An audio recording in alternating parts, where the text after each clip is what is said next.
Yeah, so I mean, I really like what he did with the tentacles being over the top. He's just pooped out. He's like, I'm so pooped out. The tongue lolling's pretty good. I think we can approve that. I mean, you know, like I think Dimitri did a great job delivering it. I don't have any real qualms here. This works. And if I were to animate this, I mean, if I were to do an idle around this, he could still twitch his legs a little bit. Like he could be lolling. We could open the eyes a little bit. You know, like the tongue is flicking a bit. You know, the tentacles are stressing. They're trying to do their thing. Yeah. So, I mean, all the bits look good here. I think this is approved. Can we see as a skill challenge? Can Dimitri start having pieces of his essence pulling off of his carapace so that they're actually traveling through? So he's starting to look more, you know, like you're seeing the underpieces because he's starting to get broken down, dematerialized. Like his physical being is partly what reshapes the, I guess, the soul keyblade. So this is not what I'm thinking. Okay, no worries. It's not a guts, it's a pattern. Okay. That's cute.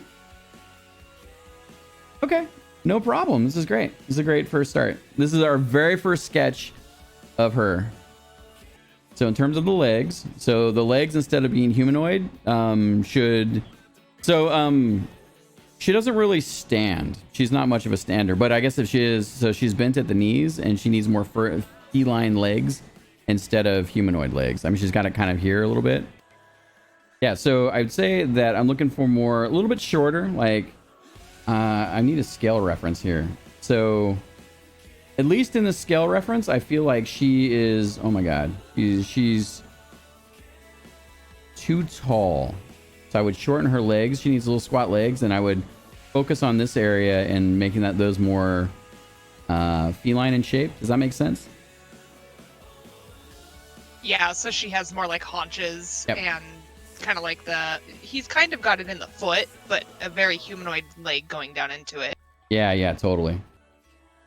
Yeah, I also need a scale reference. It's probably good to have because she basically stands about at DrBossKey's knee, just above his knee, probably. I think that's kind of what I'm thinking.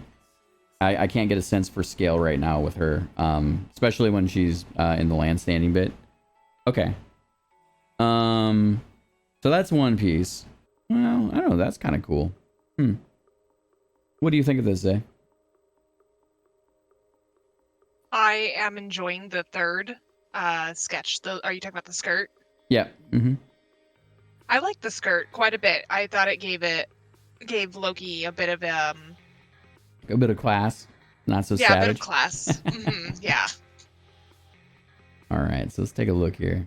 So I would shrink in each of. Okay, so let's take a look. So we're gonna look at the wings. So I think we need more detail pattern. So when he gets to it, we can just tell him his detail pattern. We don't have to do that until we're done with shape, of course. But I like the patterns that he's starting to work with here in the first set of wings. I think overall the wings are. I like the shape of the third wings the most. I'd like to see those fairy dragon patterns with these wings. And I like to see the wings shrunken down probably, I don't know, shrunken down to around, maybe around here. Like these would be the edges. Okay, so yeah, I would try to shrink the wings a bit. That's what I do with pulling the wings together. I think I'm a bigger fan. I'm a bigger fan of the slightly hornier bits. So I'd put those hornier bits up here, or on this third set of shrunken wings. So I would love to see him explore a much wider grin. Like much wider grin. Not quite that wide, maybe, but maybe it's not the full. It's that the jawline or the edge of the mouth starts here, I think. So like, she can still have, I think, her main maw with the teeth, but I would probably, I'd probably suggest those grinning toothy lines with a wider cheek. Basically, she can she can bite a whole lot more than a normal kitty. So I would drop the clothing, and I would go with we can shape her fur and have it stylish, but that should be her clothing. And then, I mean, he already points it out with the guts, but we'll want to work on the design for the pattern. I think it can be. I think that it's fairly okay with the way that he's looking at it. It could stand to be maybe a tiny bit bigger. That would be fine too. We definitely are going with these kind of human proportions. So let me take a look at that. I think it's too human proportioned in the chest and torso. I'm thinking less. I'm thinking less Catwoman and more Cat Imp. All right, so this, my friends, is Gondis, and Gondis is a brute doorkeeper. All right. So he gave us one with it coming out of the forehead. And I think I would go longer, maybe, on the dangler. I like the idea that it's coming out of the back of his, like, the back of his neck where they meet the shoulders.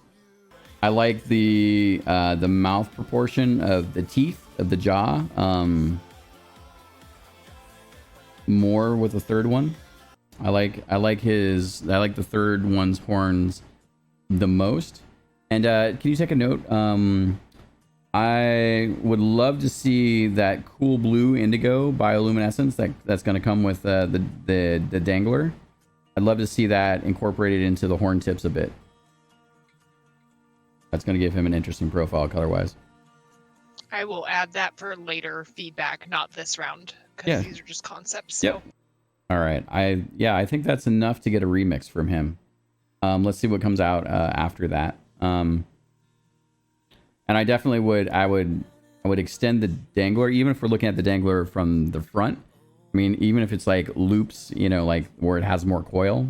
I want to see if we can get an interesting design with a long dangler. I'm really glad that he put the dangler on the forehead here. He just looks so stupid. He's like, a good dangler.